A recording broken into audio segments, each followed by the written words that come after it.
Hai, saya semuanya, welcome to my YouTube channel Foodimpang. Perkenalkan, nama saya adalah Foodimpang. Saya adalah seorang psikolog, akupunturis dan hipnoterapis dari Akurat Health Center Medan. Hari ini saya akan menjelaskan mengenai gangguan insomnia atau gangguan tidur. Ya, gejalanya adalah seseorang itu mengalami kesulitan tidur.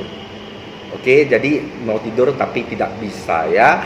Nah, ada beberapa tahapan orang yang tidak bisa tidur ya. Gejala-gejalanya ada yang ringan, berat, dan ada yang sedang ya. Gejala yang ringan itu bisa dia mengalami tidur tetapi sulit atau lama. Oke, nah itu mungkin tidak perlu mendapatkan penanganan. Nah, tetapi boleh mendengarkan saran dari saya. Ya, bagaimana tips-tips supaya lebih mudah tidur. Ya, kemudian yang sedang ya kita lihat bagaimana tingkat frekuensinya, tingkat kekambuhannya. Ya, kadang-kadang dia bisa tidur, ya kadang-kadang tidak bisa tidur. Ya, itu mungkin gejalanya yang sedang ya. Tetapi yang tidak bisa tidur, ada yang gejala berat adalah dia tidak bisa tidur sama sekali. Dan itu didiagnosa ya selama berminggu-minggu ya. Istilahnya udah hampir seminggu dia tidak bisa tidur, itu sudah mengalami gejala yang berat ya. Oke, jadi akibat dari gangguan insomnia atau kesulitan tidur itu adalah ya dia bisa mengalami gangguan konsentrasi, kemudian sakit kepala ya, yang semua yang berhubungan dengan otak ya, karena dia udah agak lemah sistem kerja otaknya, kemudian ke fisik juga menjadi lemah ya, kemudian ke psikologis juga ya, misalnya bisa sampai mengalami gangguan kejiwaan, stres dan depresi ya. Jadi penyebab gangguan insomnia itu adalah 50% dari gangguan fisik, 50% dari gangguan psikologis. Sekarang saya akan jelaskan mengenai gangguan fisik ya. Mungkin ada saraf otak yang terganggu ya, sistem kerja otak yang terganggu. Diakibatkan apa? Diakibatkan mengkonsumsi obat-obat tertentu ya, obat-obat terlarang, misalnya narkoba ya. Bisa juga dari kebanyakan mengkonsumsi kafein ya, teh, kopi dan segala macam ya. Bisa juga melalui faktor makanan ya, mungkin makanan yang tidak sehat ya, sehingga mengganggu organ tubuh kita, mengganggu saraf otak kita. Begitu juga minuman ya, minuman yang bisa mengganggu kerja otak kita dan mengganggu kerja di dalam sistem tubuh kita ya. Jadi itu bisa dilihat dari gangguan fisik ya. Nah, gangguan fisik itu bisa juga terdiri dari adanya gangguan-gangguan yang penyakit-penyakit yang terdapat di dalam tubuh kita ya, misalnya ada gangguan tiroid, asam lambung, kerja ginjal yang kurang bagus ya, kerja jantung yang tidak bisa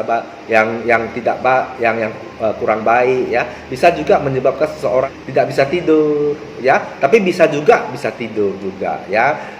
Tidak selalu. Kalau menurut saya yang gangguan fisik itu tidak selalu. Ada orang yang mempunyai gangguan asam lambung bisa tidur juga, ada yang tidak bisa tidur juga ya. Dan saya melihat bahwa gangguan psikologis, nah ini yang lebih penting dan lebih berpengaruh dari gangguan tidur itu ya. Tapi saya mengatakan 50% aja, 50% dari gangguan fisik, 50% dari gangguan psikologis. Nah, sekarang saya akan cerita dari gangguan psikologis. Nah, gangguan psikologis dari seseorang yang tidak bisa tidur itu adalah, pertama ya, dia pernah mengalami trauma ya, trauma dalam menjalani kehidupan ini ya. Misalnya trauma pernah tidak bisa tidur ya, akhirnya menjadi kecemasan, ketakutan, takut tidak bisa tidur lagi ya. Trauma pada masalah-masalah yang ada di dalam kehidupan dia, misalnya kegagalan dalam berumah tangga, ada cekcok, ada permasalahan berat yang harus dia hadapi, menyebabkan seseorang nggak bisa tidur, atau trauma atau luka batin ya yang belum dia selesaikan di dalam hatinya, atau dia harus menghadapi permasalahan ya, sehingga membuat malam dia susah tidur ya. Trauma-trauma yang berat lah kalau menurut saya, membuat seorang itu kesulitan tidur ya. Kemudian yang kedua adalah selain trauma ya, dia mempunyai kecemasan dan ketakutan yang berlebihan ya, yang berat ya. Mungkin dia cemas, takut nanti tidak bisa tidur karena dia pernah mengalami tidak bisa tidur. Ya, besoknya lagi dia punya ketakutan lagi, dia mempunyai kecemasan dan ketakutan terhadap hal-hal yang lain yang berhubungan dengan dirinya, misalnya ketakutan, kecemasan terhadap pekerjaannya, kecemasan terhadap anak, kerisauan terhadap pihak-pihak tertentu, pihak lain, bagian lain, ya yang kita tidak ketahui, hanya orang itu yang bisa ketahui. Ya, kecemasan dan ketakutan terhadap kehidupan dan dunia ini menyebabkan dia kalau malam ya susah tidur, karena itu semua akan menjadi beban di dalam pikiran, di dalam otak, di dalam dirinya. Oke, yang ketiga adalah orang-orang yang banyak pikiran, ya. Pemikiran terlalu berat, ya, memikirkan itu, memikirkan ini, yang mungkin yang nggak penting pun dipikirkan, ya, terlalu banyak berpikir, kerjaan, mengenai keluarga, ya, boleh berpikir, tapi orang-orang yang insomnia itu berpikirnya terlalu mendalam, terlalu berat, sehingga menyebabkan malam sulit tidur, ya. Jadi ketiga hal ini adalah faktor yang paling penting dalam tidur. Oke, nah gimana dengan solusinya, guys, teman-teman, ya kita lihat dari faktor-faktor penyebabnya. Jadi saya menceritakan faktor yang pertama, ya, solusinya untuk bagian fisik dulu. Bagian fisik adalah ada hubungan dengan sistem saraf otak, ya. Jadi ya kalau misalnya ada racun-racun di dalam otak, ada yang terganggu sistem saraf otak kita, coba berobatlah. Ya, mungkin ada yang terganggu di dalam fisik kita, penyakit-penyakit yang ada di dalam fisik kita, berobat, ya, kita sembuhkan semua penyakit-penyakit dan apa yang tergantung dalam fisik kita. Misalnya ada asam lambung, obati asam lambungnya, ya, ada penyakit ginjal, obati penyakit ginjal. Hanya kita menggunakan akupuntur untuk mengobati saraf-saraf otak, mengobati organ-organ tubuh sehingga bisa lebih mudah tidur. Oke, jadi obatilah fisiknya itu supaya kita lebih bisa tidur. Kemudian kelolalah bagaimana pola makan kita, ya.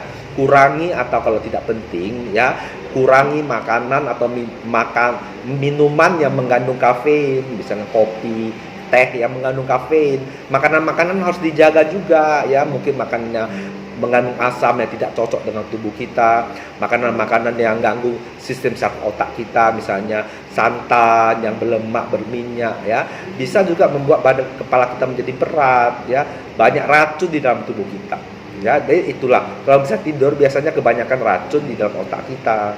Oke, jadi kita lebih banyak memakan makanan yang sehat dan makan sayur. Oke, makan makanan atau minuman yang untuk detox, untuk melancarkan aliran darah dan membuang racun di kepala, misalnya air kelapa, ya, bisa makan buah-buah yang untuk detox, ya, supaya fisik kita menjadi lebih segar, lebih sehat, dan malam lebih mudah tidur. Nah, sekarang saya akan menjelaskan mengenai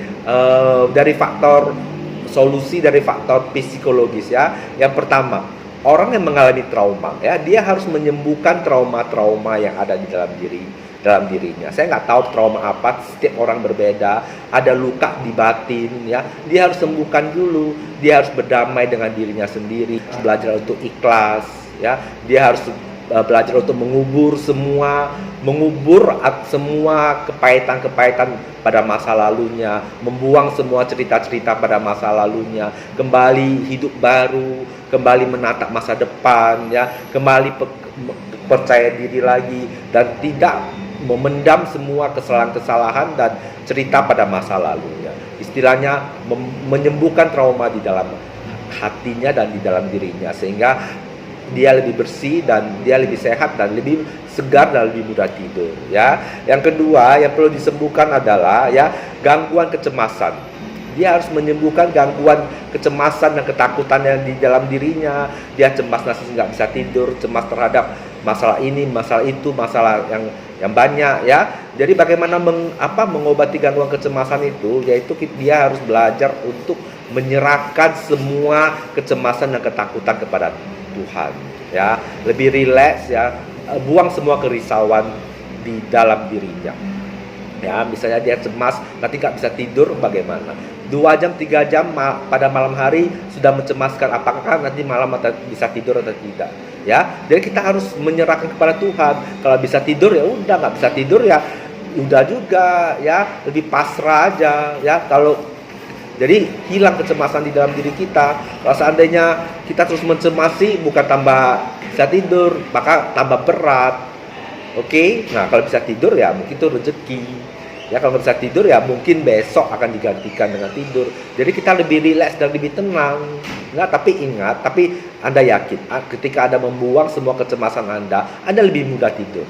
Ya, dan kemudian bukan saja membuang kecemasan terhadap tidur, kecemasan yang lain, ya, kecemasan di pihak lain yang nggak ada di dalam diri kita pun bisa, ya, misalnya mencemaskan anak kita, mencemaskan pekerjaan itu, mencemaskan yang lain-lain, itu juga nggak bisa tidur, ya, lebih banyak menyerahkan kepada Tuhan aja.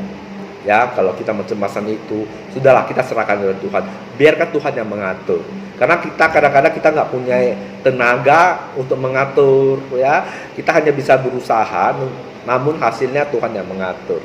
Ya, manusia itu kan bukan maha pengatur. Jadi kita lebih banyak berpasrah dan menyerahkan semuanya kepada Tuhan. Maka kita lebih rileks, lebih bisa tidur, ya. Tapi kita cemas dan takut terus menerus, akhirnya beban dan malamnya susah tidur. Oke.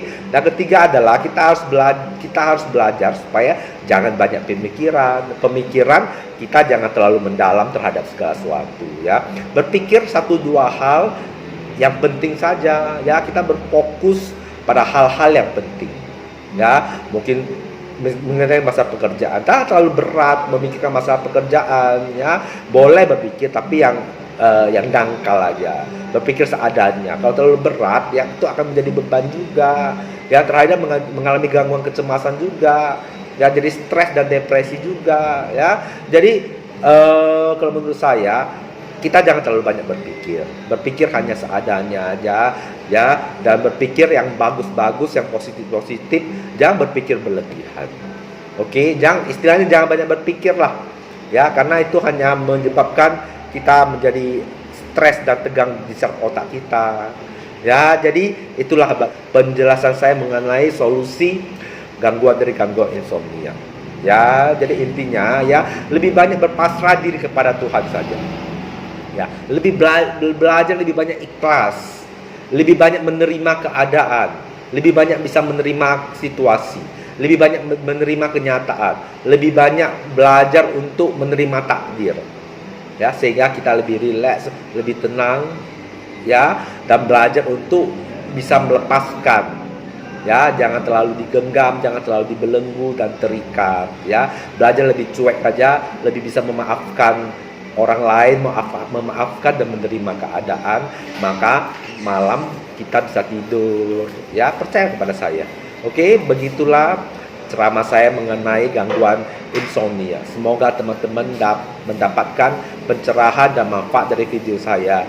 Ya, oke. Nah, bagi teman-teman yang mendapatkan bagi teman-teman, ya, yang merasa video ini dapat menambah pengetahuan Anda, ya, bisa tolong di-share kepada yang lain, ya, agar teman-teman juga dapat mendapatkan ilmu psikologis. Oke, semuanya don't forget to like, to subscribe, to comment, and to share, ya. Oke, dadah, love you all and guys. Tunggu video ceramah psikologi saya yang lainnya. Dadah.